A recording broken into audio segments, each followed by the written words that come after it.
Chapter 4.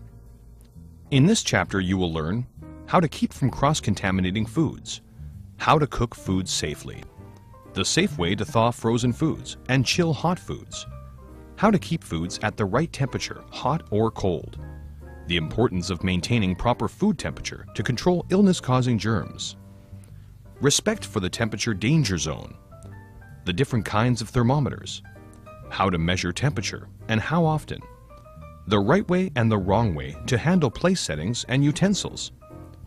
Working in the danger zone.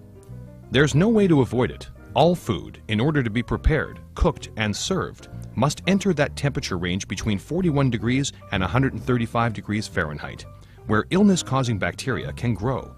As said before, this temperature range is known as the danger zone. The time limit for food in the danger zone is 4 hours. After 4 hours, the food must be thrown out.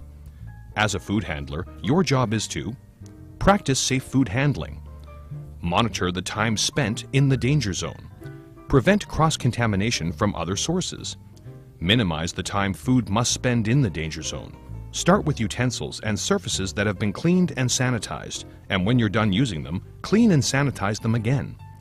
Prepare foods in small amounts, called batch cooking. This is only as much as you can use in 4 hours or less.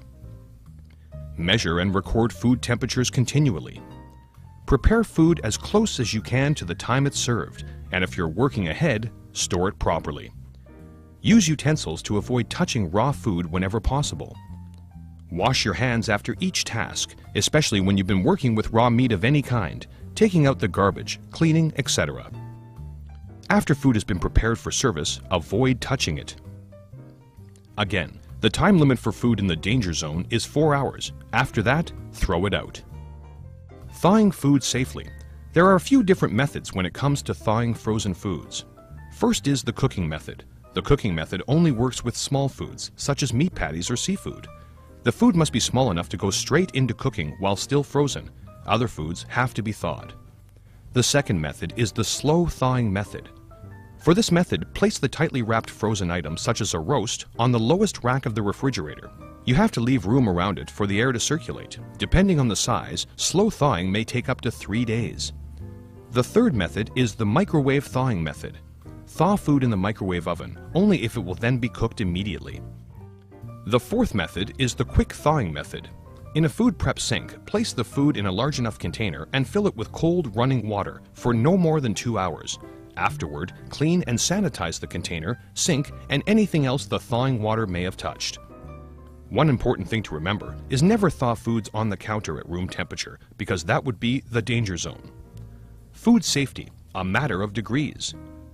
3 of the most important jobs in any kitchen are maintaining food temperature, measuring food temperature, and recording food temperature. These are not just the cook's job, they're everyone's. Thermometers are used constantly in restaurants to measure whether foods at delivery are acceptable. Internal temperatures during cooking, especially meats. Reheating, cooling, foods in hot and cold holding. Food handlers must keep track of how long food stays in the danger zone, which is between 41 degrees and 135 degrees Fahrenheit. Temperatures should be monitored on a constant basis. Always check with your certified professional food manager for intervals and proper procedures. If prepared or perishable food stays in the danger zone for longer than 4 hours, throw it out. That goes for meats, vegetables, eggs, dairy, beans and rice, or food containing these ingredients. Cooking or reheating foods that have been in the danger zone for more than 4 hours will not make them safe again. The right tool for the job. There are various types of thermometers. These are some of the types you will most likely be using. There is the bimetallic stemmed thermometer. This is a probe thermometer that is used to measure internal temperatures of food. Insert the lower third of its pointed metal stem into the food and read the circular gauge at the top. This thermometer should never be left in food that is cooking in an oven, microwave, or on a stove. Also note that bimetallic stemmed thermometers are slower than probe-type thermometers and report an average temperature range instead of a more accurate temperature reported at the tip. Therefore, health inspectors generally push for probe-type thermometer usage. To calibrate a bimetallic stemmed thermometer, place the measuring tip in a clean container of half ice, half slushy water, making sure that the tip doesn't touch the bottom or edge of the container. 30 seconds after the gauge needle stops moving, turn the calibration nut, located just below the gauge, until the needle reads 32 degrees Fahrenheit. This method also works for thermocouples and digital thermometers as well. If they require adjustment, try replacing the battery. If that doesn't work, send it to an authorized repair service. Then there is the thermocouple. This thermometer measures temperature electronically by inserting its probe into the food and reading its digital display. Probe thermometers must be small-tipped. There is also the time temperature indicator. It looks like a label on a food package. This thermometer contains liquid crystals that change color if it reaches an unsafe temperature, indicating whether the food has been in the danger zone. There is also the digital thermometer, which measures temperatures by inserting the pointed metal tip into the food and reading the digital display on the handle.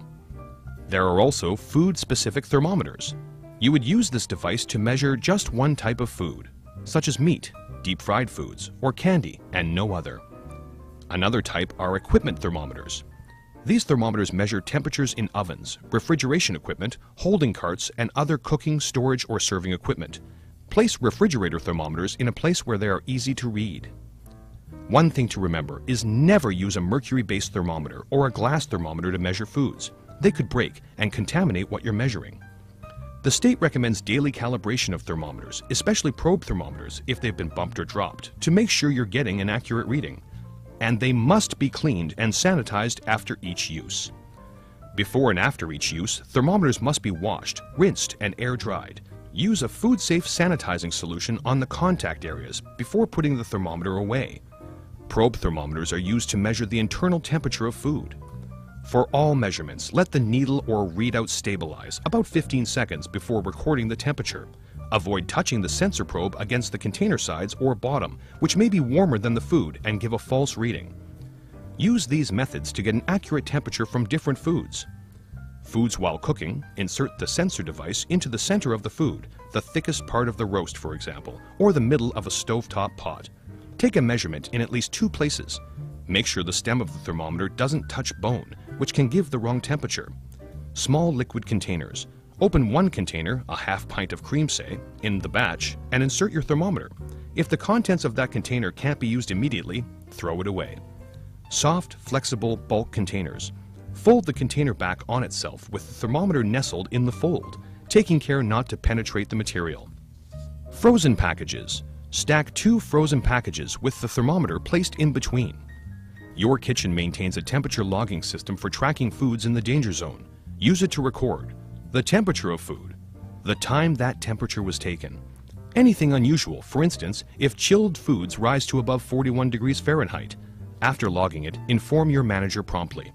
Proper cooking is especially important for meats, which often naturally contain microorganisms that can cause illness. Poultry especially is never served undercooked. Follow these guidelines to kill illness-causing germs, adding 25 degrees Fahrenheit if you're cooking in a microwave. The following times and temperatures reflect what the internal temperature must reach for that specified minimum time in order to properly kill bacteria in those foods. Beef roasts. 145 degrees for 3 minutes. 140 degrees for 12 minutes. 130 degrees for 121 minutes. Pork, game, minced meat and fish, and eggs in large batches. 155 degrees for 15 seconds. 150 degrees for 1 minute. 145 degrees for 3 minutes. Ground meats, non-poultry, and casseroles with meat. 155 degrees for 15 seconds. Lamb, mutton, veal, fish, seafood, cubed or sliced beef, eggs served promptly, and steaks. 145 degrees for 15 seconds. Poultry, stuffed meats, and stuffed pastas. 165 degrees for 15 seconds. Food sometimes is served or stored in hot holding or cold holding stations, equipment that is designed to control temperature. When working with these holding stations, bring food to the holding station in a covered container.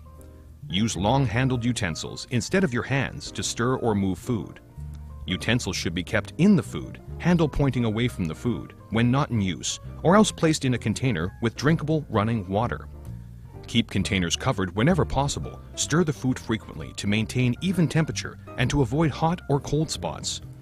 Measure food temperatures by looking at the thermometer placed in the food, not just by reading the holding station's thermostat. One thing to remember is do not mix new food with old. Instead, remove the container holding the old food and replace it with the container holding the new food. For cold holding, do not let food stand at room temperature because that will allow germs to grow. Store foods in a refrigerator, refrigerated display case, in ice, or other approved methods. Always hold cold foods at 41 degrees Fahrenheit. Fish, shellfish, poultry, milk, and red meat will stay longer if you cold hold them at or below 40 degrees Fahrenheit. Use the metal stem thermometer to check the food in cold holding. For example, in salad bars, areas where you prepare food, and in coolers. If you use ice to keep food cold on a salad bar or food display, be sure that the ice comes up to the level of the food that is in the pan or the dish. Food must be colder than 41 degrees Fahrenheit when you put it in the ice. Cold food is held at 41 degrees Fahrenheit or lower to keep germs from growing.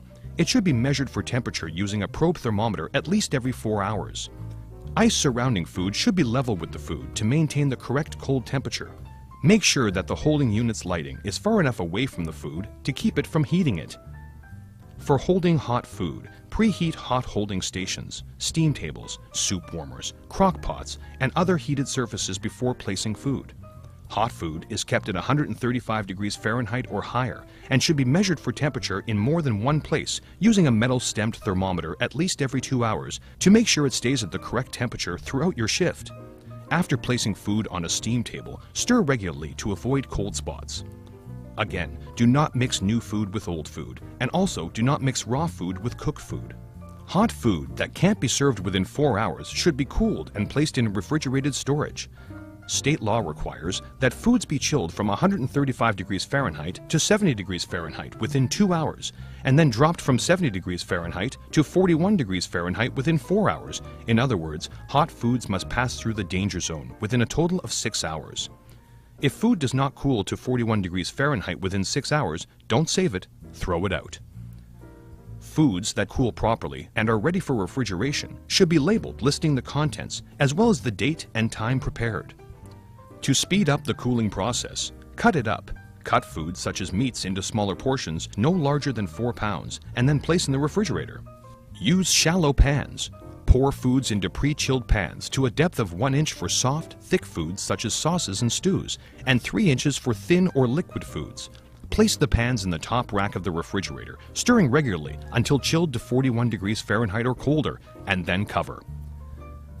Use ice water baths.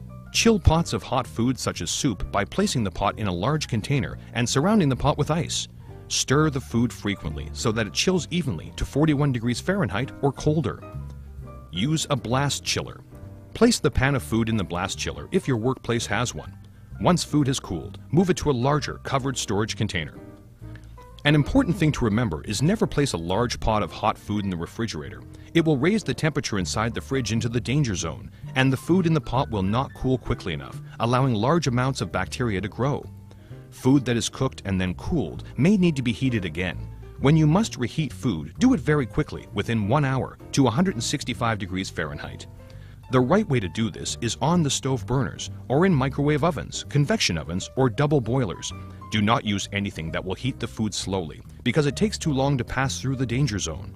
Stir the food to be sure that all parts of it are hot. Then use your metal stem thermometer to check the temperature. Reheat foods to 165 degrees Fahrenheit. Reheat food only once, using the stovetop, grill, or oven. Never the hot holding equipment, which cannot reheat food effectively enough to kill microorganisms. The reheated food should reach a temperature of at least 165 degrees Fahrenheit for a minimum of at least 15 seconds. Do not mix reheated food with fresh food. If food cannot be reheated within 2 hours, throw it out. Check the temperature of reheated food with a metal stem thermometer before serving. Self-service areas. Self-service areas are areas such as salad bars and condiment bars. There are special considerations that must be taken into account with self-service areas. To avoid cross-contamination, take used plates from customers coming back for seconds and give them clean plates instead. The only items that can be reused in a self-serve situation would be beverage cups. Make sure that food guards are in place to protect food from sneezing or coughing. Immediately replace utensils that have been dropped, touched, or coughed on, and replace any food that has come into contact with those utensils. Again, monitor temperatures of foods in hot or cold holding. One important thing to remember when handling tableware is to avoid cross-contamination in the dining area. Avoid touching anything that will come into contact with the customer's mouth. Be sure to hold cups by the bottom or the handle, not the rim. Hold plates underneath or on the edges, not with fingers extending onto the rim. Hold utensils by the handle, not the eating end. Use a non-breakable utensil with a handle, not a cup or bowl, to scoop ice for water glasses. Use tongs to serve finger foods such as breads. Remember, do not reuse breads, sauces, and other unwrapped or prepared foods that have been served to customers. Single-service items are items meant to be thrown away after one use. They include styrofoam cups and plastic utensils that should be stored unopened off the floor. Wash your hands before unwrapping them and avoid touching surfaces that will come into contact with the customer's mouth.